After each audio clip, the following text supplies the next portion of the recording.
अस्सलाम वालेकुम। कैसे हैं आप लोग? मेरे ख्याल में आप लोग ठीक होंगे। ये लेक्चर्स का मैं एक सिलसिला शुरू करने जा रहा हूँ। तो सवाल ये है कि मैं ये सिलसिला क्यों शुरू करने जा रहा हूँ। Reason is simple. हमारे बहुत ज़्यादा स्टूडेंट इसी का एग्ज़ाम पास कर लेते हैं और जब वो इंडिकेट के लिए अपीयर होते हैं तो ये हालात या रिजल्ट इतने अच्छे नहीं होते। तो ये लेक्चर मैं इसलिए शुरू कर रहा हूँ कि मैं इसमें केमिस्ट्री की बुनियादी कॉन्सेप्ट्स डिस्कस कर दूँ और इसको क्लियरिफाई कर दूँ। इन लेक्चर में मैं सबसे पहले टेक्स्ट बुक को एक्सप्लेन करूँगा, फिर इसके साथ जो रिलेटेड एमसीक्यूज है वो डिस्कस करूँगा। इवन के जो इंडिकेट के और ईटा के साबिका पॉइंट सारा पचजात है उस टॉपिक के लिहाज से वो एमसीक्यूज भी मैं डिस्कस करूँगा। ये जो डिस्कशन का सिलसिला होगा इसमें मैं ज़्यादातर कंसेप्ट्स वाइड डिस्कशंस करूँगा। मैं छोटे बच्चों की तरह डेफिनेशन नहीं लिखूँगा। I will explain the things और आप लोग कोशिश करने के पॉइंट्स को अंडरस्टैंड कर लें, न कि इसको याद कर लें। हम जिस चैप्टर को शुरू करने जा रहे हैं उसका नाम है केमिकल इक्विलिब्रियम। तो केमिकल इक्विलिब्रियम के अंदर कुछ टर्मिनोलॉजीज है जो बार बार इस्तेमाल होते हैं और अक्सर हमारे स्टूडेंट को वो टर्मिनोलॉजीज क्लियर नहीं होते हैं। तो मैं लिहाजा डायरेक्टली केमिकल इक्विलिब्रियम के डेफिनेशन पे अटैक नहीं करूंगा। I will talk about the terminologies जो यहाँ पे इस्तेमाल होते हैं।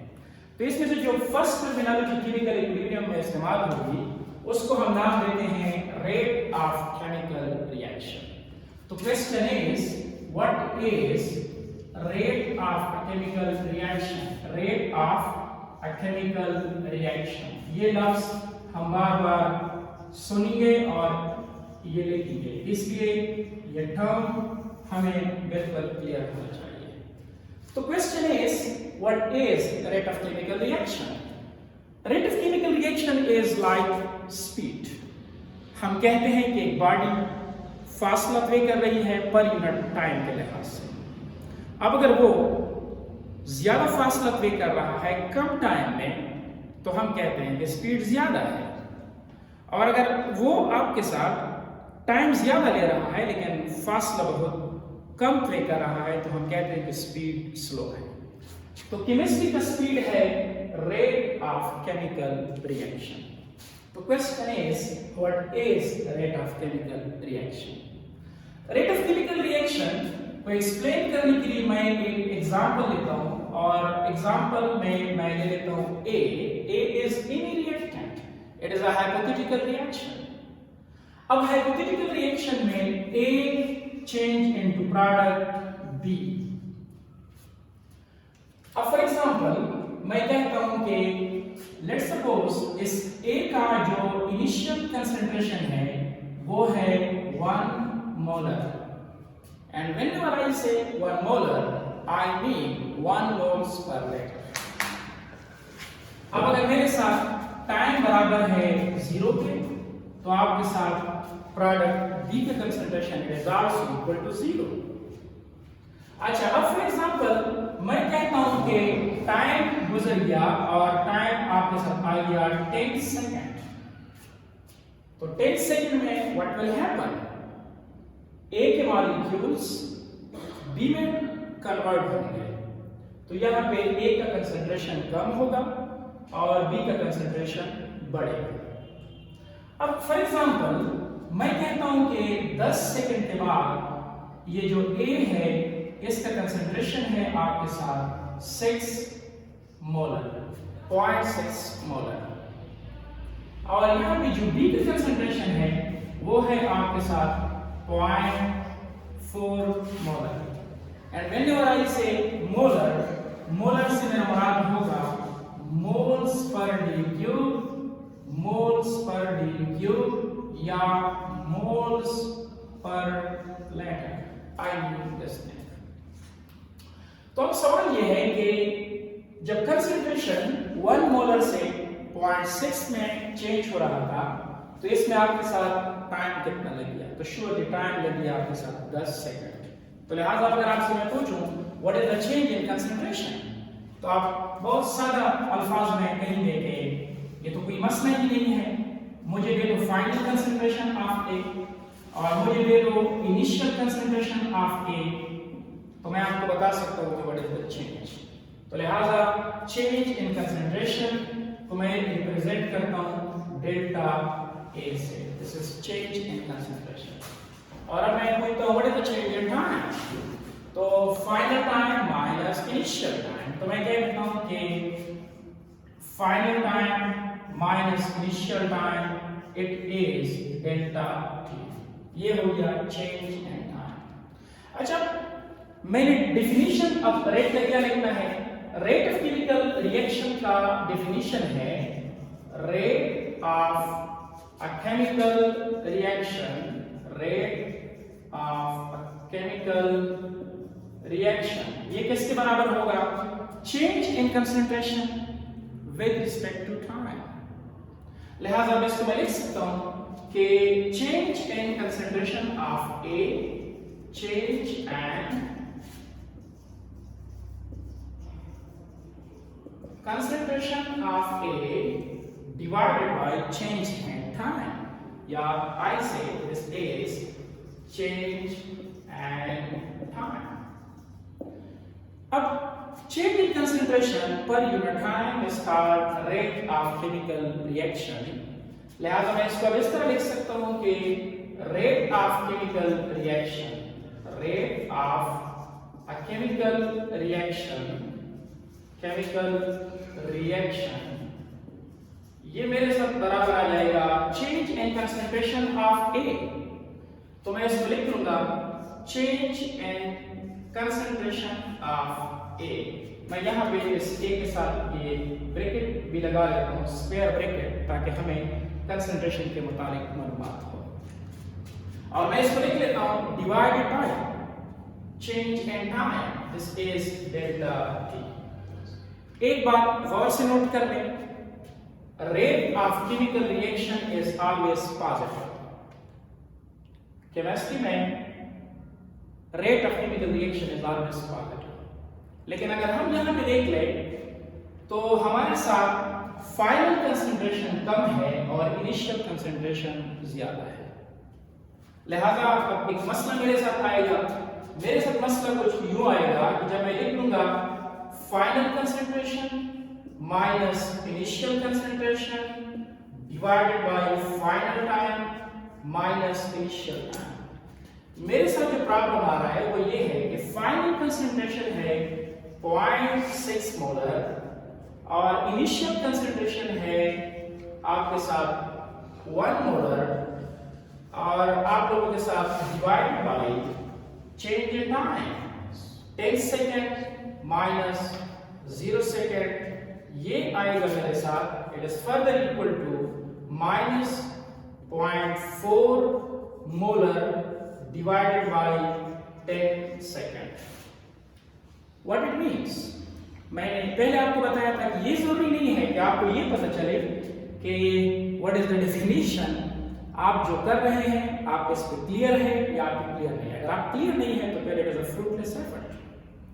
अब इसका मकसद ये है कि अगर मेरे साथ 10 सेकंड गुजर जाए तो मेरे साथ जो कंसंट्रेशन है इसमें जो चेंज आ रहा है वो चेंज आ रहा है 0.4 मोलर।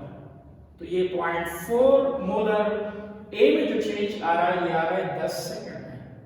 लेकिन अब हम पर यूनिट की बात करते हैं। अब हम ये देखना चाहते हैं कि पर सेकंड में ये चेंज कितना आता है।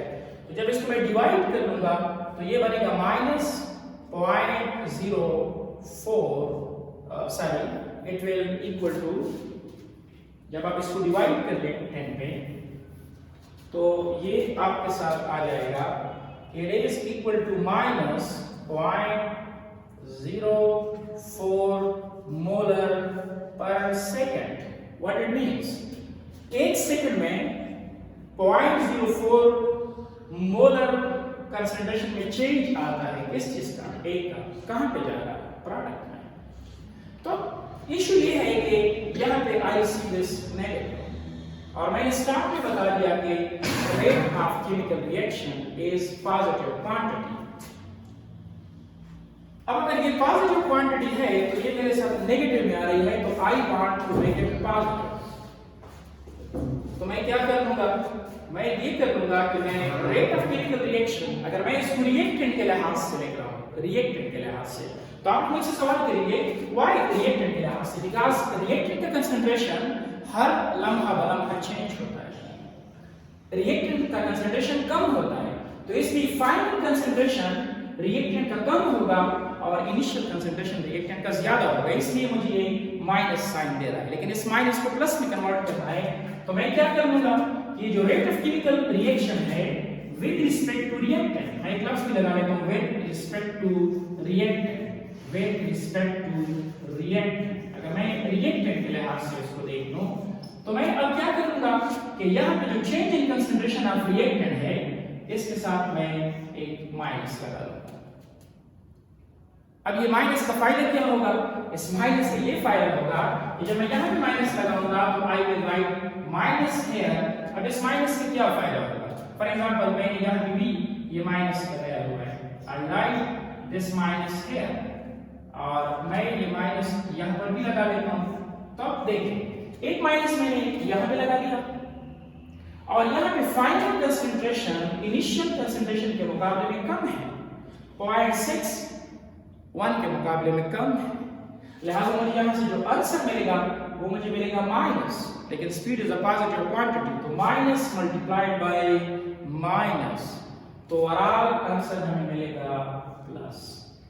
दैट्स द रीजन कि जब आपको मैं कहूं कि रेट ऑफ केमिकल रिएक्शन देखो विद रिस्पेक्ट टू रिएक्टेंट, तो आपको यहाँ पे माइनस लगाना होगा। ये माइनस क्यों आपने लगाना होगा, ताकि आपके साथ ओवरऑल स्पीड पॉजिटिव बन जाए।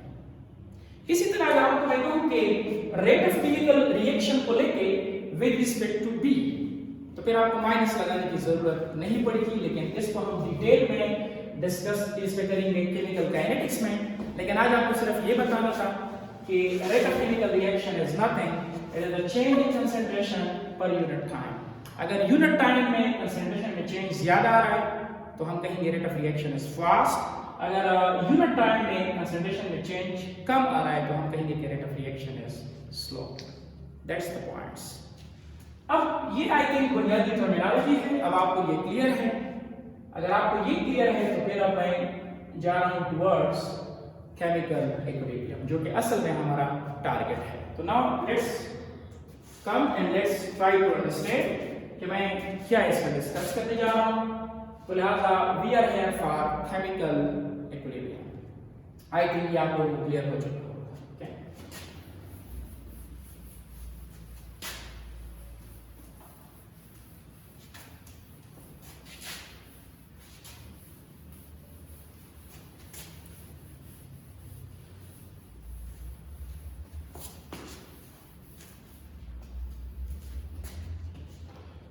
डॉक्टर साहब अगर कोई और इसमें आप कुछ ऐड करना चाहें तो इस पर भी मैं फिर डिस्कशन कर लेता हूं। ओके, तो नाउ लेट्स सी जी Usman sir if you want to add. Okay, अब मैं आ रहा हूं टुवर्ड्स केमिकल इक्विलिब्रियम। जब भी आपके सामने एक लफ्ज आ जाए केमिकल इक्विलिब्रियम, तो आपके माइंड में एक बात पहले भी आनी चाहिए, रिवर्सिबल रिएक्शन। तो लिहाजा पहली बार आई से केमिकल इक्विलिब्रियम, तो केमिकल इक्विलिब्रियम के साथ जो रिलेटेड पॉइंट है वो है reversible reaction, because chemical equilibrium के लिए रिवर्सिबल रिएक्शन जरूरी है। तो सवाल ये है कि what are reversible reaction, reversible reaction, reversible reaction.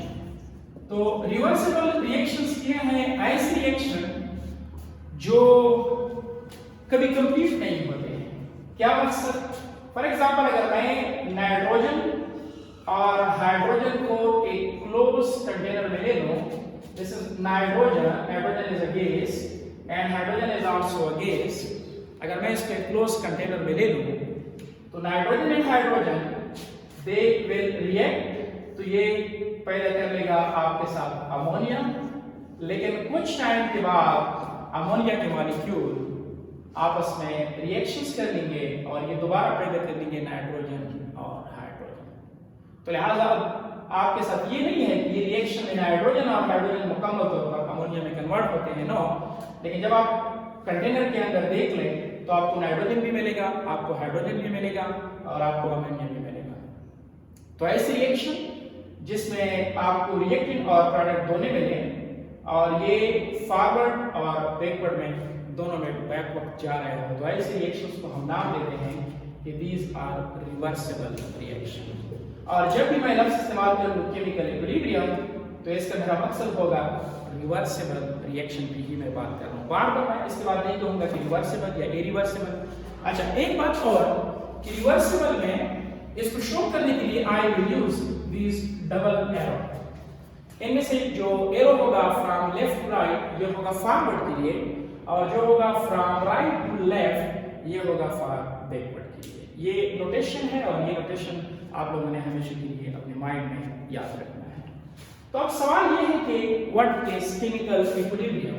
तो केमिकल इक्विलिब्रियम को एक्सप्लेन करने के लिए मैं एक बहुत सिंपल एग्जांपल ले लेता हूं। मैं कहता हूं कि मेरे साथ ये एक कंटेनर है, दिस इज कंटेनर, और इस कंटेनर में मैं एक गैस ले लेता हूं और ये है डाई नाइट्रोजन टेट्राऑक्साइड। ये है कलरलेस, इसका कोई कलर नहीं है, ओके। ये है आपके साथ colourless, okay, it's colourless gas, कोई कलर इसका नहीं है, इट्स कलरलेस, ओके। अब ये है आपके साथ कलरलेस, लेकिन अब जब मैं इसको थोड़ा सा गर्म कर लूं तो ये रिएक्शन आपके साथ स्टार्ट हो जाएगा।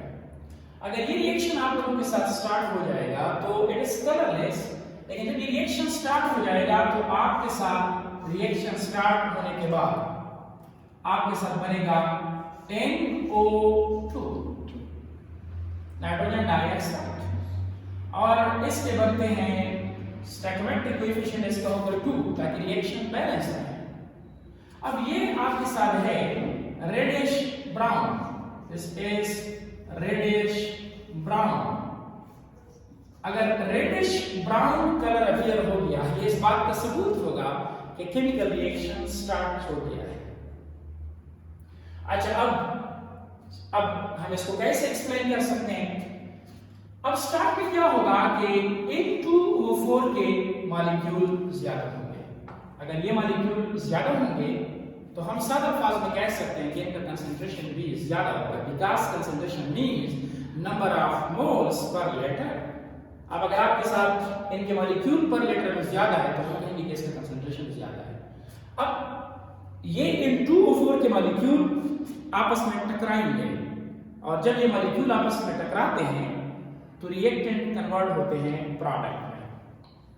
अच्छा, अब यहां पे क्या होगा कि स्टार्ट में आपका ये रिएक्शन फॉरवर्ड डायरेक्शन में फास्ट होगा, यानी I am using the word कि मेरे साथ स्टार्ट में N2O4 ये जा रहा है स्टार्ट में फॉरवर्ड में, और ये किस में जा रहा है NO2 जो मैं राइट साइड पे लिख रहा हूं, और ये मैं लिख लेता हूं 2। तो यहाँ पे जिस तरह मैंने स्टार्ट में कहा था रेट ऑफ केमिकल रिएक्शन के यूनिट टाइम में इसका कंसंट्रेशन कितना चेंज हो रहा है, क्योंकि अब ये फॉरवर्ड में जा रहा है तो मैं इसको कह देता हूं कि it is my rate of forward reaction, rate of forward reaction, rate of forward reaction. तो स्टार्ट में क्या होगा कि स्टार्ट में आप लोगों के साथ rate of forward reaction fast होगा। The reason is simple, because N2O4 के मॉलिक्यूल्स ज्यादा हैं, ये ज्यादा टकराएंगे। अगर ये ज्यादा टकराएंगे तो ये ज्यादा तादाद में डिसोसिएट होंगे। किस में डिसोसिएट होंगे?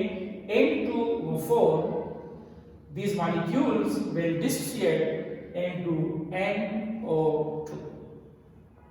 Therefore, start में रिएक्शन तेजी के साथ आगे जाएगा, लेकिन वक्त के साथ साथ इन मॉलिक्यूल की तादाद कम होती चली जाएगी। अगर ये मॉलिक्यूल की तादाद कम होती चली जाएगी तो ऑटोमेटिकली वक्त के साथ साथ फॉरवर्ड रिएक्शन स्लो होता चला जाएगा। अच्छा, अब यहाँ पे इंटरेस्टिंग सिचुएशन ये राइज होता है कि जब ये NO2 के मॉलिक्यूल एक खास तादाद तक पहुंच आए तो इन मॉलिक्यूलों के दरमियान टकराव शुरू हो जाता है, और जब इन मॉलिक्यूलों के दरमियान टकराव शुरू हो जाता है तो सब मॉलिक्यूल, आप कह सकते हैं फ्यू मॉलिक्यूल्स, ये दोबारा आपस में कंबाइन हो जाते हैं, जिसको मैं अभी लफ्ज कहूंगा डिसोसिएशन। इसको मैं कहता हूं डिसोसिएशन। N2O4 का NO2 में कन्वर्ट होना दिस इज कॉल्ड डिसोसिएशन। लेकिन अगर आपके साथ NO2 आपस में मिल रहा है, दिस इज कॉल्ड एसोसिएशन। तो आपके साथ ये बैकवर्ड में चला, रिवर्स में चला जाएगा, यानी आपके साथ NO2 दोबारा पैदा करेगा N2O4। अब चूंकि स्टार्ट में हमें मॉलिक्यूल कम होंगे, इसलिए जो रिवर्स रिएक्शन होगा, रिवर्स रिएक्शन से मेरा मुराद ये है कि NO2 जिस स्पीड के साथ N2O4 में कन्वर्ट होगा ये स्लो होगा, बिकॉज मॉलिक्यूलों के दरमियान टकराव कम होगा। अब इसको मैं ध्यान दूंगा कि यहाँ पे रेट ऑफ रिवर्स रिएक्शन भी स्टार्ट हो गया, रेट यानी रिवर्स रिएक्शन स्टार्ट हो गया। अब यूनिट टाइम में, I am using the word unit time, unit time में NO2 के मॉलिक्यूल जो दोबारा रिएक्टेड में जाते हैं तो हम इसको नाम देते हैं रेट ऑफ रिवर्स रिएक्शन। लिहाजा rate of reverse reaction, rate of reverse reaction. तो अब अगर आपके साथ यूनिट टाइम में, दोबारा मैं कह रहा हूं, यूनिट टाइम में डाइनाइट्रोजन टेट्रा ऑक्साइड के मॉलिक्यूल जो प्रोडक्ट में जाते हैं, this is called rate of forward reaction. और यूनिट टाइम में NO2 के जो मॉलिक्यूल जो कंसंट्रेशन चेंज होता है और ये N2O4 में कन्वर्ट होता है, तो मैं इसका नाम देता हूं rate of reverse reaction. Start में क्या होगा? स्टार्ट में मॉलिक्यूल तेजी के साथ आएंगे टुवर्ड्स प्रोडक्ट, और प्रोडक्ट के मॉलिक्यूल जरा स्लो जाएंगे टुवर्ड्स रिएक्टेंट। लेकिन एक स्टेज ऐसा आ जाएगा कि अब एक स्टेज ऐसा आ जाएगा कि जितनी मॉलिक्यूल जितनी तेजी के साथ यहाँ पे कंसंट्रेशन में चेंज आएगा विद रिस्पेक्ट टू टाइम, उतनी ही तेजी के साथ यहाँ पर भी रेट ऑफ केमिकल, मतलब है कि जो कंसंट्रेशन में चेंज आएगा विद रिस्पेक्ट टू टाइम, वो दोनों बराबर हो जाएंगे। तो जब आप लोगों के साथ एक ऐसी स्टेज आ जाए जहां पे rate of forward reaction, rate of forward reaction जब आपके साथ बराबर हो जाएगा rate of reverse reaction, rate of reverse reaction. तो केमिस्ट्री की लैंग्वेज में अब हम इसको नाम देंगे कि इट इज केमिकल इक्विलिब्रियम। तो लिहाजा केमिकल इक्विलिब्रियम क्या है? ये वो स्टेज है जिसमें जितने यानी rate of forward reaction fast होगा उतना आपके साथ रेट ऑफ बैकवर्ड रिएक्शन भी फास्ट होगा। इसलिए मैंने लिख दिया है कि rate of forward reaction, rate of forward reaction must be equal to rate of reverse reaction. This is very important criteria. मैं अभी इस तरह आप लोगों को बताऊं उस्मान साहब कि जो सबसे इंपॉर्टेंट क्राइटेरिया है फॉर केमिकल इक्विलिब्रियम, इसमें मिकदार का बराबर होना जरूरी नहीं है। ये बहुत बड़ा मिसकंसेप्शन है जो हमारे स्टूडेंट को होता है कि वो कभी कभी ये ख्याल करते हैं कि इक्विलिब्रियम स्टेज पे N2O4 और NO2 इनके मिकदार बराबर होगी। ये बाई चांस हो सकते हैं, बट नेसेसरी क्राइटेरिया ये नहीं है। नेसेसरी क्राइटेरिया ये है कि जितनी तेजी के साथ इसका कंसंट्रेशन चेंज हो विद रिस्पेक्ट टू टाइम, उतनी ही तेजी के साथ इनका कंसंट्रेशन भी चेंज हो विद रिस्पेक्ट टू टाइम। ये जा रहा है फॉरवर्ड में और ये रिवर्स में, तो हम इस स्टेज को नाम देंगे कि केमिकल इक्विलिब्रियम। अच्छा, क्या केमिकल इक्विलिब्रियम पे कोई नेट चेंज आएगा? नो, नेट चेंज या net rate of chemical reaction वो जीरो होगा। क्या मकसद? बिकॉज जितना फॉरवर्ड में ये फास्ट होगा उतना ये रिवर्स में भी फास्ट होगा, तो नेट चेंज नहीं आएगा। That's important point. अच्छा, अब हम आते हैं मॉलिक्यूलर लेवल पे। मॉलिक्यूलर लेवल मींस क्या? मैं मॉलिक्यूल के लेवल पे बात कर लेता हूं कि इक्विलिब्रियम स्टेट पे होता क्या है। मॉलिक्यूलर स्टेट पे ये होता है कि N2O4 अगर इसका लेट्स सपोज मैं कहता हूं कि इक्विलिब्रियम स्टेट पहुंच चुका है। अब अगर इक्विलिब्रियम स्टेट पहुंच चुका है, मैं इसके नीचे लिख लेता हूं ताकि आपको और भी अच्छी तरीके से समझ आ जाए। N2O4 और ये कन्वर्ट हो रहा है NO2 में, ये कन्वर्ट हो रहा है आपके साथ इसमें ये। अब मैं कहता हूं कि ये इक्विलिब्रियम स्टेट पहुंच चुका है। अगर ये इक्विलिब्रियम स्टेट पहुंच चुका है तो अब मॉलिक्यूलर लेवल पे बात कर लेते हैं। मॉलिक्यूलर लेवल पे मैं कह सकता हूं कि अगर आपके साथ 1 सेकंड में इसका एक मॉलिक्यूल डिसोसिएट होता है और ये 2 मॉलिक्यूल बना लेता है। तो उसी 1 सेकंड के दौरान यहां से 2 मॉलिक्यूल यहां पे एक में कन्वर्ट होंगे। अब बताएं कि क्या यहां पे मॉलिक्यूल की तादाद बढ़ सकती है? नो। अगर ये 1 हो गया 2 बना लिया तो यहां से 2 आपस में मिलकर दोबारा 1 बना लेता है। तो what is the net molecular number? Molecular की तादाद अब आपके साथ चेंज नहीं हो रही है। फॉर एग्जांपल मैं कहता हूं कि यहां से तब 2 मॉलिक्यूल जाएंगे तो 2 मॉलिक्यूल इसके पैदा करेंगे 4, लेकिन यहां से 4 मॉलिक्यूल पैदा करेंगे 2। This is my stoichiometric relationship. अब अगर आपसे कोई बंदा पूछे कि क्या यहां पे अब तादाद चेंज हो रहा है मॉलिक्यूलों का? No. 1 change into 2 change into 1। For example here 1 produce 2 and 2 produce 1। तो अगर यहां पे 2 मॉलिक्यूलों की तादाद बढ़ रही है लेकिन at the same time 2 molecule दोबारा वापस भी आ रहे हैं, तो लिहाजा नेट चेंज आपके साथ नहीं आता है। अब मैं आपको ये चीज अगर आपसे कोई बंदा स्टेट में पूछे कि ये बताओ कि यहाँ पे मॉलिक्यूल की तादाद चेंज हो रही है? नो, मॉलिक्यूल की तादाद कांस्टेंट है।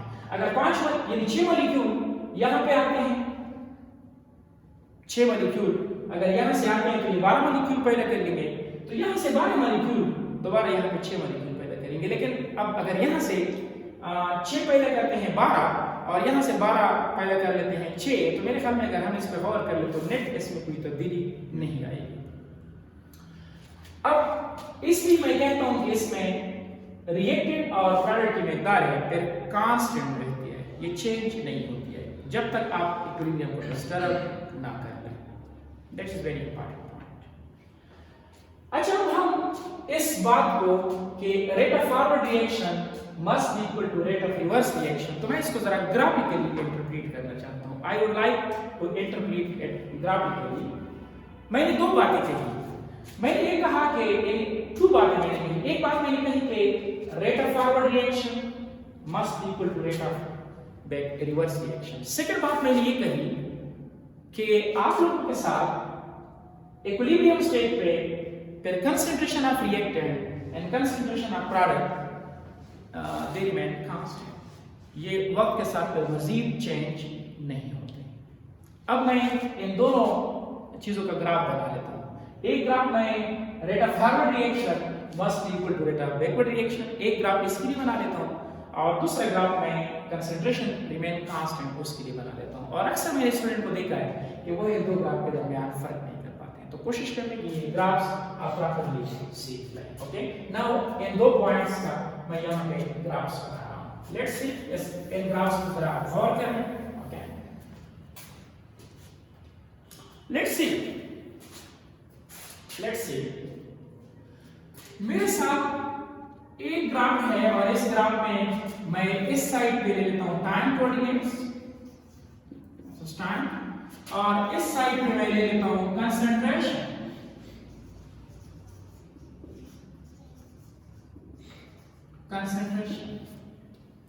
अब अगर मेरे साथ 0 टाइम है तो 0 टाइम पे जिस तरह मैंने पहले कहा था इसका कंसंट्रेशन ज्यादा होगा और इसका कंसंट्रेशन कम होगा, 0 बिकॉज अभी तक रिएक्शन स्टार्ट नहीं है। तो मैं कहता हूं कि okay this is my 0 time, तो इस टाइम पे मैं कंसंट्रेशन ऑफ NO2 ले लेता हूं। तो 0 टाइम पे इसका कंसंट्रेशन 0 के बराबर ही होता है। And what about the concentration of N2O4? ये मैक्सिमम होगा because none of the molecule change into product. अब यहां पे अगर आप देखें तो आई हैव कंसंट्रेशन, ये मेरे साथ कंसंट्रेशन है, तो यहां पे ये आएगा N2O4 और यहां पे इसका कंसंट्रेशन मैक्सिमम होगा बिकॉज यहां से यहां की तरफ कंसंट्रेशन बढ़ रहा है। अब टाइम गुजर रहा है, टाइम के गुजरने के साथ आप लोगों के साथ ये रिएक्शन जाएगा फॉरवर्ड में और इसमें कुछ टाइम भी लगेगा। तो लिहाजा मेरे साथ फॉर एग्जांपल टाइम गुजर गया यहां तक, तो टाइम जब गुजर रहा है तो मेरे साथ कंसंट्रेशन ऑफ N2O4 कम हो रहा है। अगर हम यहां पे देख लें तो मेरे साथ इस टाइम पे अब ये कंसंट्रेशन है, जीरो टाइम पे कंसंट्रेशन मैक्सिमम था, लेकिन जब टाइम यहां तक आ गया तो कंसंट्रेशन कम हो गया। अब अगर हम यहां पे देख लें, टाइम गुजर रहा है तो मेरे साथ कंसंट्रेशन कम हो रहा है, लेकिन एक स्टेज मेरे साथ ऐसा आएगा कि मेरे साथ फॉर एग्जांपल कंसंट्रेशन कम, लेकिन एक स्टेज के बाद अगर हम देख लें ये लाइन बिल्कुल पैरेलल हो गया। पैरेलल मींस जब मैं टाइम को तो चेंज कर रहा हूं। अब देखिए यहां पे टाइम ज्यादा हो गया तो N2O4 का कंसंट्रेशन मजीद भी कम हो गया, ऊपर से नीचे की तरफ आ गया। लेकिन जब आप यहां पे देख ले मजीद टाइम गुजरने के बाद, this is my time 1, this is my time 2, this is my time 3। अब अगर आप यहां पे देख लें तो आपके साथ कंसंट्रेशन और भी कम हो गया। लेकिन एक स्टेज ऐसा आ चुका है, फॉर एग्जांपल अगर इससे आगे हम देख लें, फॉर एग्जांपल इसको मैं नाम देता हूं T4, तो T4 पे कंसंट्रेशन मजीद भी कम है। लेकिन अब अगर हम T4 से आ जाएं T5 पे तो अब कंसंट्रेशन मजीद कम नहीं हो रहा है। T6 पे आ जाए तो हम मजीद कंसंट्रेशन N2O4 का मजीद कम नहीं हो रहा है। It means where we are, अब हम यहाँ पे इक्विलिब्रियम स्टेज पे पहुंच चुके हैं। अब यहाँ पे जीरो टाइम के बाद जो टाइम गुजरता चला जाएगा NO2 का कंसंट्रेशन बढ़ेगा, because reactant molecule change into product. तो now what we can see, तो अगर हम यहाँ पे देख ले कंसंट्रेशन बढ़ रहा है, लेकिन एक स्टेज के बाद अगर हम देख लेंगे आपके साथ पैरेलल हो जाएगा। नाउ लेट्स सी, अब अगर आप T1 को देख ले तो T1 पे इसका कंसंट्रेशन है ये, this is the concentration of NO2। T2 पे अगर हम देख ले ये मजीद भी बढ़ चुका है, और अगर आप T3 पे देख ले तो ये मजीद भी बढ़ चुका है, और यहाँ पे जब आप T4 पे देख ले और T5 पे देख ले, अब टाइम तो गुजर रहा है लेकिन इनका कंसंट्रेशन चेंज नहीं हो रहा है। तो अब अगर आप देख ले T4 के बाद या T4 और T4 के बाद न तो N2O4 का कंसंट्रेशन चेंज हो रहा है और न आप लोगों के साथ NO2 का कंसंट्रेशन चेंज हो रहा है, तो अब हम इस स्टेज को क्या नाम देंगे, we call it equilibrium stage पहुंच चुका है। आपके साथ ये इक्विलिब्रियम स्टेज पहुंच चुका है, इक्विलिब्रियम स्टेज या इक्विलिब्रियम स्टेज ये पहुंच चुका है।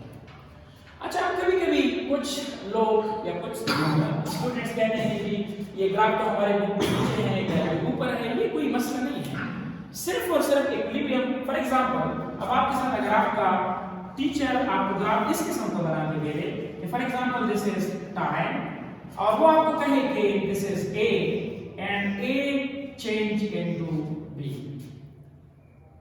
फॉर एग्जांपल मैं कहता हूं कि इनिशियल कंसंट्रेशन A का ज्यादा है।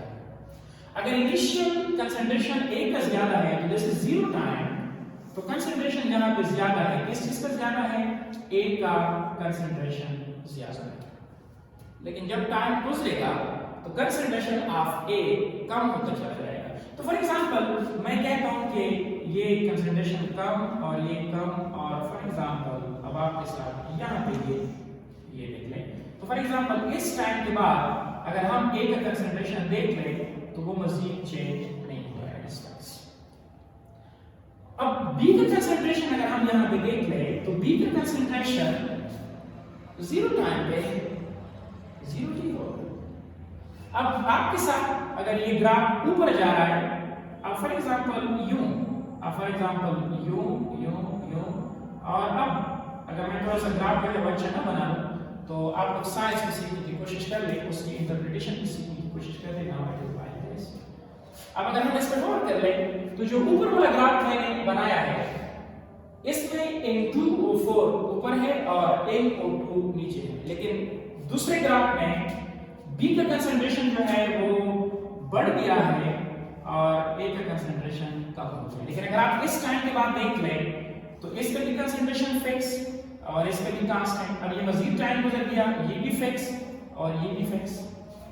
तो इक्विलिब्रियम के लिए सबसे बड़ा शर्त ये है कि एक खास टाइम के बाद फिर concentration of A and B change नहीं होगा। अब अगर आप देख लें यहाँ पर ठीक है, इक्विलिब्रियम स्टेट पे प्रोडक्ट ज्यादा है और रिएक्टेंट कम है, और यहाँ पे इक्विलिब्रियम स्टेट पे रिएक्टेंट ज्यादा है और प्रोडक्ट कम है। But this is not an issue और इट इज वेरी गुड। इसका फायदा क्या होगा, आपको इससे कंफ्यूजन नहीं होगी कि इक्विलिब्रियम में ये दोनों मकदारें बराबर होती है। अगर इक्विलिब्रियम स्टेट में दोनों मकदारें बराबर होती तो फिर ये और ये कंसंट्रेशन एक जगह मिलता। जरूरी क्राइटेरिया नहीं है, जरूरी क्राइटेरिया ये है कि आपका कंसंट्रेशन जो है फिर चेंज होना जो है वो बंद हो जाता है। तो लिहाजा ये इक्विलिब्रियम में आपका बी ऊपर चला गया, लेकिन एक खास टाइम के बाद इसका कंसंट्रेशन मजीद चेंज नहीं हो रहा है। That's important point. ये तो मैंने एक ग्राफ बना दिया बिटवीन व्हाट, ये ग्राफ मैंने बना दिया बिटवीन टाइम एंड कंसंट्रेशन। ये मैंने ले लिया जनरल एग्जांपल और ये मैंने ले लिया पर्टिकुलर एग्जांपल। इंपॉर्टेंट पॉइंट्स आपको क्लियर होने चाहिए। अब मैं ग्राफ बनाने जा रहा हूं। ये मैंने ग्राफ बना लिया फर्स्ट केस के लिए कि जिसमें मेरा कंसंट्रेशन चेंज नहीं होता है, और आप इसको देख सकते हैं कि कंसंट्रेशन मजीद चेंज नहीं होता है। लेकिन अब मैं इसको बना रहा हूं for rate of forward and rate of reverse they must be equal. Now let's सी, इसको यहां पर ही बना लेते हैं ताकि फिर आपकी मसला ना हो। लेट्स सी, ये और ये है मेरे साथ माय टाइम कोऑर्डिनेट, और ये है मेरे साथ rate of chemical reaction, rate of chemical reaction, rate of chemical reaction. अच्छा, जब ये रिएक्शन स्टार्ट हो जाएगा तो H2O4 का मिकदार ज्यादा होगा, लिहाजा स्टार्ट में rate of forward reaction fast होगा। अब लिहाजा ये आपके साथ आएगा और यहाँ पे कुछ टाइम के बाद इसका स्पीड मजीद चेंज नहीं होगा। अब इसको मैं नाम देता हूँ rate of forward reaction, rate of forward reaction. Rate of forward reaction अगर हम देख लें, टाइम के गुजरने के साथ साथ ये कम होता चला जाता है। What's the reason? इसलिए कि इसका कंसंट्रेशन कम होता चला जाता है। लेकिन एक टाइम के बाद अगर हम देख लें, टाइम तो गुजर रहा है लेकिन ये स्पीड मजीद चेंज नहीं हो रहा है, इसलिए कि this is the rate of chemical reaction. तो रेट ऑफ केमिकल रिएक्शन इस टाइम के बाद अगर हम देख लें, अगर दिस माई T1 और अगर मैं इसको कहूं कि दिस इज माई T2, तो मेरे साथ इसका कंसंट्रेशन यानी रेट ऑफ केमिकल रिएक्शन मजीद चेंज नहीं हो रहा है। That's important point. अच्छा, ये तो हो गया रेट ऑफ फॉरवर्ड रिएक्शन, लेकिन ये वापस भी तो जाएगा, this is called rate of reverse reaction. तो मैं इसको नाम देता हूं rate of reverse reaction. This is my rate of reverse reaction, rate of reverse reaction. तो रेट ऑफ फॉरवर्ड ये एंड रेट ऑफ रिवर्स। अब देखिए जो भी टाइम गुजर रहा है तो रेट ऑफ रिवर्स बढ़ रहा है, लेकिन एक स्टेज ऐसा आ जाएगा कि ये दोनों रेट बराबर हो गए। अब अगर हम देख लें तो ये रेट और ये रेट ये दोनों अब बराबर है, तो हम इसको नाम देते हैं कि it is equilibrium stage. I think बात आप लोगों को समझ आ चुकी होगी और इसमें अब कोई मसला हम लोगों को नहीं होना चाहिए। तो दो बातें इक्विलिब्रियम के हवाले से अपने माइंड में जरूर याद रखें कि नंबर एक, इसके लिए rate of forward reaction it must be equal to rate of reverse reaction. Second, equilibrium stage पे आपके साथ रिएक्टेंट और प्रोडक्ट इनकी जो मॉलिक्यूल की तादाद है वो मजीद चेंज नहीं होती है। जितने मॉलिक्यूल रिएक्टेंट से प्रोडक्ट की तरफ जाते हैं उतनी ही मॉलिक्यूल प्रोडक्ट से रिएक्टेंट की तरफ आते हैं। ये है मेरे साथ केमिकल इक्विलिब्रियम और इस पे बुनियादी बात। अच्छा, ये ग्राफ कौन सा है? ये रेट और टाइम के दरमियान ग्राफ है, और ये कंसंट्रेशन और टाइम के दरमियान ग्राफ है। कंफ्यूज अपने आप को नहीं करना है, क्लियर अपने आप को रखना है। अच्छा, अब मैं एक और चीज जो कुछ चाहिए कि मैं बाद में डिस्कस करूं, लेकिन आई वुड लाइक कि मैं इसको यहां पर ही डिस्कस कर दूं कि जब एक दफा इक्विलिब्रियम स्टेट पहुंच जाए तो इक्विलिब्रियम स्टेट पे इस चीज का जो भी कंसंट्रेशन हो यानी प्रोडक्ट का जो भी कंसंट्रेशन हो, रिएक्टेंट का जो भी कंसंट्रेशन हो, लेकिन इसकी जो रेशियो होगी वो हमेशा के लिए क्या बनेगी, कांस्टेंट। इस बात को एक्सप्लेन करने के लिए मैं एक टेबल बना लेता हूँ। इट्स अ गोल्डन अपॉर्चुनिटी कि मैं ये पॉइंट यहाँ पर ही डिस्कस कर दूँ, तो फिर आप लोगों को चीज़ें जो है वो काफ़ी आसान रहेगी। तो मैं ये टेबल बना लेता हूँ जल्दी जल्दी, तो इस टेबल को भी आप लोग फोकस कर लें। ओके, ये मैं रिमूव कर देता हूँ। ओके, इसको रिमूव कर दूँ। ओके, ठीक है।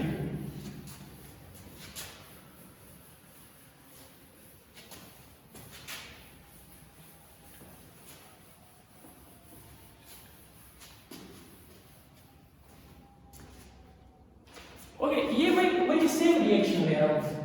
मैं सेम रिएक्शन के साथ इसलिए अपने आप को जो है मतलब कि स्ट्रांगली इसमें मैं बार बार ले रहा हूँ ताकि आप इसको समझ सकें।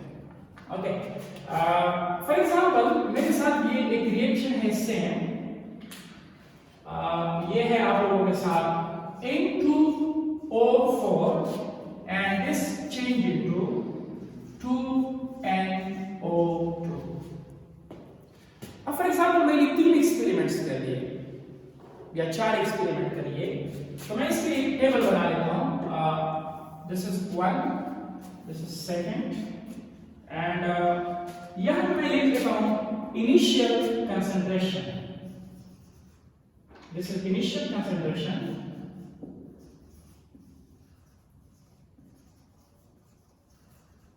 इनिशियल कंसंट्रेशन, और इनिशियल कंसंट्रेशन मेरे साथ है N2O4, और ये आप लोगों के साथ 0, और ये आप लोगों के साथ NO2 that is 0। इससे मेरा मुराद है इनिशियल कंसंट्रेशन। जब इसके नीचे मैं लिखूं 0, आई means initial concentration.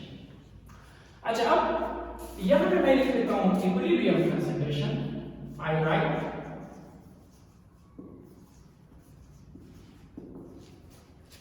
equilibrium concentration, okay. और नेक्स्ट है मेरे साथ value of Kc, value of Kc। मैं इसको कुछ टाइम के लिए डिस्कस करूंगा, डिटेल डिस्कशन तो बाद में आ जाएगी, लेकिन जो पॉइंट है वो समझाना चाहता हूं। अब फॉर एग्जांपल एक एक्सपेरिमेंट कर रहा है एक स्टूडेंट, उसने इनिशियल कंसंट्रेशन ले लिया इसका 1 मोलर और इसका इनिशियल कंसंट्रेशन है 0। मतलब एक उसने रिएक्शन ऐसे स्टार्ट कर दिया कि इसका कंसंट्रेशन ले लिया 1 मोलर और 0 टाइम पे इसका कंसंट्रेशन था 0। और दूसरा स्टूडेंट कहता है कि नो, वो कहता है कि मैं इसको ले लेता हूं 2 मोलर। 1 मोलर की बजाय I want to take initial concentration 2 molar, और वो कहता है कि it is also 0। For example एक स्टूडेंट एक एक्सपेरिमेंट परफॉर्म कर रहा है और दूसरा स्टूडेंट दूसरा एक्सपेरिमेंट परफॉर्म कर रहा है। अच्छा, इसके बाद एक और स्टूडेंट आता है, वो कहता है कि नो, मैं इस रिएक्शन को फॉरवर्ड से शुरू करने के बजाय इसको मैं रिवर्स से शुरू कर लेता हूं, यानी वो NO2 प्रोडक्ट को ले लेता है। तो लिहाजा वो कहता है कि आई टेक 0 मोलर और वो इसका कंसंट्रेशन ले लेता है, for example it is 2 molar, वो ले लेता है 2 मोलर। और फिर तीसरा स्टूडेंट इसका ले लेता है 1 मोलर और इसको ले लेता है 0। दूसरा स्टूडेंट कहता है कि नो, क्योंकि रिएक्शन रिवर्सिबल है, मैं इस तरह कर लेता हूं कि ये भी लेता हूं और ये भी लेता हूं और देखता हूं कि इक्विलिब्रियम स्टेट पे क्या आता है। And I think it's a very good approach. तो लिहाजा उसने क्या कर लिया कि वो ले लेता है 1 मोलर और वो भी ले लेता है ये भी ले लेता है 1 molar. This is your initial concentration. अच्छा, इसके बाद इक्विलिब्रियम पे वो देख लेता है, इक्विलिब्रियम स्टेज पे this is equilibrium concentration N2O4, और यहाँ पे आपके साथ किया गया NO2। अब इक्विलिब्रियम स्टेज पे जो फर्स्ट स्टूडेंट है उसको इसका कंसंट्रेशन मिलता है 0.80 मोलर और इसको जो है मिल जाता है 0.40। ये इक्विलिब्रियम पे वो मालूम कर लेता है, इट इज एक्सपेरिमेंटल। अच्छा, अब इसके बाद अगर आप दूसरे स्टूडेंट देख लें जिसने 2 मोल्स कर लिया है, तो उसको ये मिल जाता है 1.71 और इसको ये देख लेता है 0.58। और इसके बाद वो तीसरा बंदा जिसने 0 और 2 से स्टार्ट किया था, मतलब एक उसने रिएक्टेंट की बजाय जस्ट प्रोडक्ट लिया, तो वो कहता है कि मेरे साथ ये है 0.80 और ये ले लेता है 0.40 और ये जो नेक्स्ट है इसकी आ जाता है 0.36 और ये आ जाता है आपके साथ 0.27 और ये आ जाता है 1.25 और यहाँ पे आ गया 1.50। अब यहाँ पे बहुत इंटरेस्टिंग सिचुएशन है। अगर आप लोग देख लें तो initial concentration they are different, reaction is same but initial concentration they are different. Even के हम लोगों ने इनिशियल कंसंट्रेशन एक दफा दिया है रिएक्टेंट का, दूसरी दफा हम लोगों ने लिया है प्रोडक्ट का, फिर हम लोगों ने रिएक्टेंट और प्रोडक्ट का दोनों में लिया है। क्या इक्विलिब्रियम कंसंट्रेशन सेम है? नो।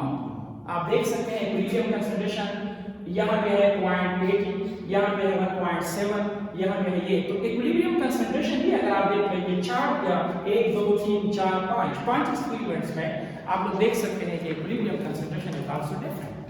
लेकिन एक चीज जो बहुत अमेजिंग आती है वो ये है कि अगर हम इस तरह कर लें कि NO2 का जो प्रोडक्ट है, अगर हम प्रोडक्ट का कंसंट्रेशन ले लें और इसके ऊपर पावर ले लें इसका कोएफिशिएंट और फिर इसको डिवाइड कर ले रिएक्टेंट के कंसंट्रेशन पे raise to power its coefficient, तो इनकी जो रेशियो बनेगी it will be always constant. तो जब भी इक्विलिब्रियम पहुंचेगा तो ये जो रेशियो बनेगी ये क्या बनेगी? Constant. And it's amazing thing. तो अगर मैं इसको लिख लेता हूं कि ओके Kc की डेफिनेशन मैंने क्या लिखी? मैंने ये लिखी कि product concentration raise to power its stoichiometric coefficient, तो ये आ जाएगा आपके साथ NO2 और ये बनेगा आपके साथ पावर 2 डिवाइडेड बाय रिएक्टेंट का concentration raise to power its coefficient, तो ये आ गया आप लोगों के साथ N2O4 और ये पावर 1। तो इक्विलिब्रियम के लिए सबसे बड़ा शर्त आंसर ये है कि अगर आप प्रोडक्ट का रेशियो और अगर आप प्रोडक्ट और रिएक्टेंट की कंसंट्रेशन का रेशियो ले लें it will be always constant. आप जहां से भी रिएक्शन स्टार्ट कर लें, किसी भी कंसंट्रेशन से स्टार्ट कर लें, इक्विलिब्रियम पे जो भी कंसंट्रेशन हो it is not a problem. लेकिन इंपॉर्टेंट चीज क्या है? इंपॉर्टेंट चीज ये है कि ये जो रेशियो बनेगी it will be always constant. अब हम देखते हैं कि क्या ये रियली कांस्टेंट बनती है या कांस्टेंट नहीं बनती है। तो अब आप फर्स्ट एक्सपेरिमेंट के लिए देख लें। अच्छा, एक बात और, ये जो रेशियो होगा it will be always equilibrium. ये जो कंसंट्रेशन आप इसके लिए लेंगे it will B equilibrium concentration, not concentration. ये जो प्रोडक्ट और रिएक्टेंट का जो आप रेशियो ले रहे हैं कंसंट्रेशन का, तो जो कंसंट्रेशन आप लेंगे it will be always equilibrium concentration. ऐसा ना हो कि एक बंदा डायरेक्टली ये पुट कर ले, no, these are initial concentration, we will have to pick equilibrium concentration, that's important point. अच्छा, हम थोड़ा इस पे गौर कर लें। अगर हम ये फर्स्ट एक्सपेरिमेंट, ये तो इनिशियल है, we are not talking about initial, ये एक्सप्रेशन इस्तेमाल होगा फॉर इक्विलिब्रियम कंसंट्रेशन। तो अब इक्विलिब्रियम पे आप ये कीमतें पुट कर लें। What is your product? Product is this. And what is your reactant? This is reactant. तो आप इसकी कीमतें पुट कर लें, तो ये बनेगा आपके साथ 0.40 और मैं लिख सकता हूँ पावर 2 डिवाइडेड बाय 0.80 और ये पावर 1। कंसंट्रेशन की यूनिट है molarity, this will be molarity square and this will be molarity, 1 molarity and 1 molarity cancel out, एक रह जाएगा। तो इसकी जो वैल्यू बनेगी अगर आप इसको डिवाइड कर लें इट विल बी 0.20। अगर कोई बंदा इसको जरा चेक करना चाहता है तो चेक भी कर ले, लेकिन आई एम श्योर कि ये बनेगा 0.20। जरा इसको आप चेक कर दिखाएंगे। अब आप इसको देख लें, अब यहाँ पे देख लें इक्विलिब्रियम पे कंसंट्रेशन डिफरेंट है। क्या इक्विलिब्रियम पे ये कंसंट्रेशन सेम है? No, they are different. अब अगर आप यहाँ पे देख लें तो इसके लिए देखिए क्या वैल्यू बनती है। Now check it for this one, इसके लिए आप चेक कर लें तो इसके लिए इसकी वैल्यू क्या बनेगी? ये बनेगी Kc is equal to concentration of this, तो ये बनेगा आपके साथ 0.58 it is square divided by 1.71 और यहाँ पे इसकी कंसंट्रेशन यूनिट बनेगी मोलैरिटी, बिकॉज़ एक मोलैरिटी कैंसिल आउट, जिसको मैं बाद में एक्सप्लेन करूंगा, डोंट वरी। लेकिन अब इसको अगर आप लोग देख लें तो इससे अगेन भी आपके साथ बनेगा 0.20 काइंडली ये हो गया। हाँ, आपने कैलकुलेटर में वैल्यू डाल दी। Okay, I am here for third one. Third one, तो थर्ड वन में मेरे साथ क्या बनेगा? अगर आप थर्ड वन को देख लें तो ये बनेगा 0.40 और ये आप लोगों के साथ स्क्वायर डिवाइडेड बाय ये बनेगा 0.80, तो दोबारा ये बनेगा 0.20, यस 0.2 या 0.20 सेम है। Yes clear? Okay, now come here. यहां पे अगर आप देख लें तो यहां पे आप मालूम कर लें, ये दरमियान में एक छूट गया, इसको आप खुद कर लें, नो प्रॉब्लम। लेकिन ये दूसरा क्या बनेगा? Kc it is equal to, ये भी आपके साथ Kc ही है, तो ये Kc किसके बराबर बनेगा? 0.50 होल स्क्वायर और ये 1.25, या ये भी बनेगा 0.2 मोल। अब अगर आप देख लें, बहुत इंटरेस्टिंग सिचुएशन आ गया। इनिशियल कंसंट्रेशन आप जो भी ले लें, जो भी आप इनिशियल कंसंट्रेशन ले लें, it is not a problem. जो भी आप इनिशियल कंसंट्रेशन ले लें, it is not a problem. आप रिएक्शन को प्रोडक्ट की साइड से स्टार्ट कर लें या रिएक्शन को आप रिएक्टर के साइड से स्टार्ट कर लें। आप जो भी कंसंट्रेशन ले लें, इक्विलिब्रियम पे जो भी कंसंट्रेशन हो, it is not a problem. लेकिन जो रेशियो बनेगा Kc का, ये हमेशा के लिए क्या बनेगा? कांस्टेंट बनेगा। और ये सबसे इंपॉर्टेंट क्वालिटी है केमिकल इक्विलिब्रियम की। यानी ये कह सकते हैं कि ये पैरामीटर है जिसके जरिए हम केमिकल इक्विलिब्रियम को जस्टिफाई करेंगे। तो अब अगर आप यहाँ पे देख लें, अब तीन बातें आ गई। Rate of forward reaction must be equal to rate of backward reaction. Second, equilibrium state पे कौन सी चीजें बराबर होती है? सॉरी, कांस्टेंट रहती है। रिएक्टेंट और प्रोडक्ट की जो मकदार होती है फिर वो कांस्टेंट रहती है, बराबर नहीं, कांस्टेंट। अब अगर आप यहाँ पे देख लें, this is your equilibrium concentration, ये मकदार बराबर नहीं है। अगर आप देख लें, ये और ये बराबर नहीं है, ये और ये बराबर नहीं है, ये और ये बराबर नहीं है, ये और ये बराबर नहीं है, लेकिन इनका रेशियो सारे केस में क्या आ रही है? सेम आ रही है।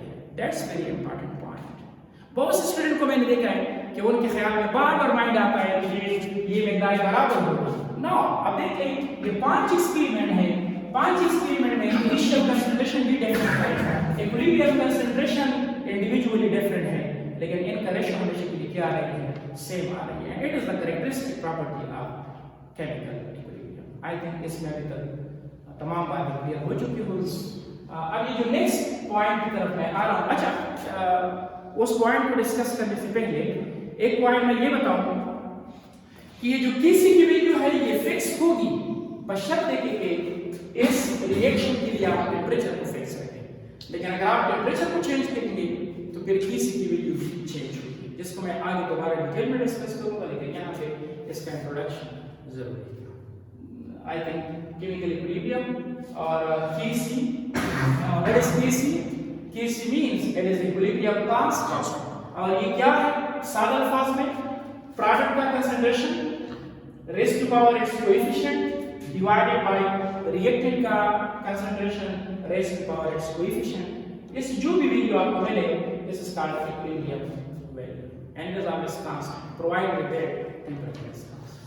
सर, एक छोटा सा क्वेश्चन है सर, ये ग्राम में रेट ऑफ रिएक्शन का प्रोडक्ट का और रिएक्टेंट का ये बिल्कुल आपस में मैच कर रहे थे, लेकिन ये सर बाई चांस पॉसिबल है कंसंट्रेशन वाले graph? Of course by chance possible है। फॉर एग्जांपल अगर आपके साथ हाँ बाई चांस बिल्कुल ये पॉसिबल है, it is not an issue. For example आपके साथ अगर फ्रेंड्स इस तरह से ले लूं, it's a very good question, I appreciate you. क्या मैं ये रिमूव कर सकता हूं? Yes sir. ओके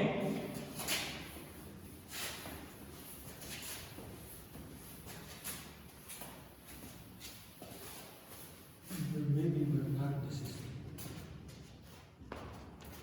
क्या किसी का कैसा? Maybe but not necessary. Just Of course, it is not necessary. जिस तरह के अगर आप देखें ये मिकदार जो है ये बराबर नहीं है, बाई चांस से बराबर हो सकते हैं। फॉर एग्जांपल मैं कहता हूं कि this is a change into B. अब ये इक्विलिब्रियम स्टेज पे आ गए। अगर इक्विलिब्रियम स्टेज पे आ गए हैं तो इक्विलिब्रियम स्टेज के लिए एक चीज का बराबर होना जरूरी है, rate of forward must be equal to rate of reverse.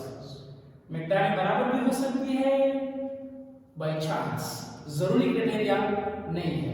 अब अगर आपके साथ ये है टाइम कोऑर्डिनेट और ये है आपके साथ concentration coordinate, for example it is concentration coordinate. अब for example this is A and this is B.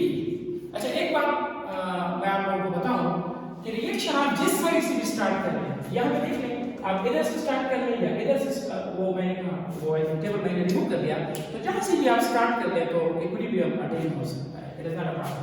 अब यहां पे देखिए टाइम गुजरने के साथ साथ इसका कंसंट्रेशन कम हो रहा है और इसका कंसंट्रेशन बढ़ रहा है।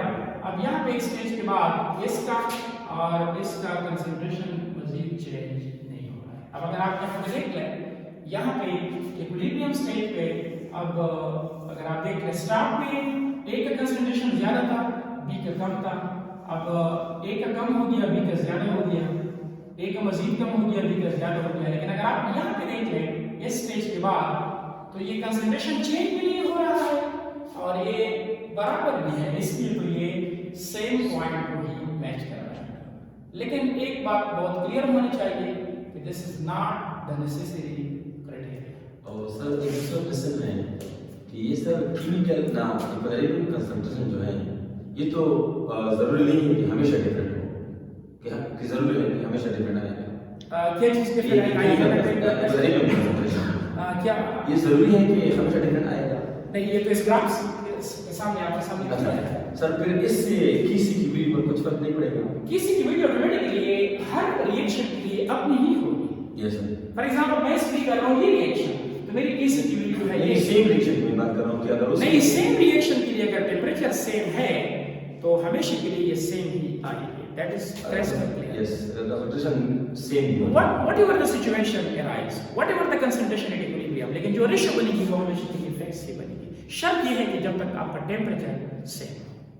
अगर आपने टेंपरेचर को चेंज कर दिया, फॉर एग्जांपल ये रिएक्शन आप कर रहे हैं एक टेंपरेचर पे और मैं ये सेम रिएक्शन कर रहा हूं दूसरे टेंपरेचर पे और बासिस साइड इसको कर रहे हैं तीसरे टेंपरेचर पे, क्लियर।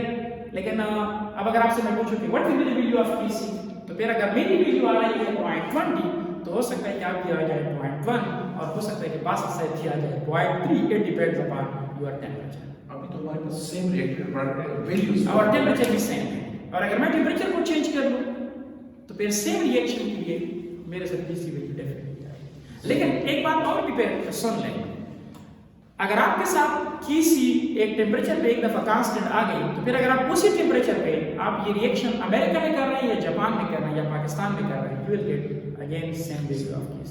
फिर आपके टेंपरेचर पे उसकी खास वैल्यू होगी लेकिन वो फिक्स होगी, मेरे वाले पे कांस्टेंट वैल्यू होगी वो फिक्स होगी। तो मतलब कि Kc is temperature dependent not concentration dependent. मेरे ख्याल में बात क्लियर हो चुकी है। यस क्लियर हो गया? Okay, thank you very much. Any other question? Okay, thank you, sir. Thank you very much.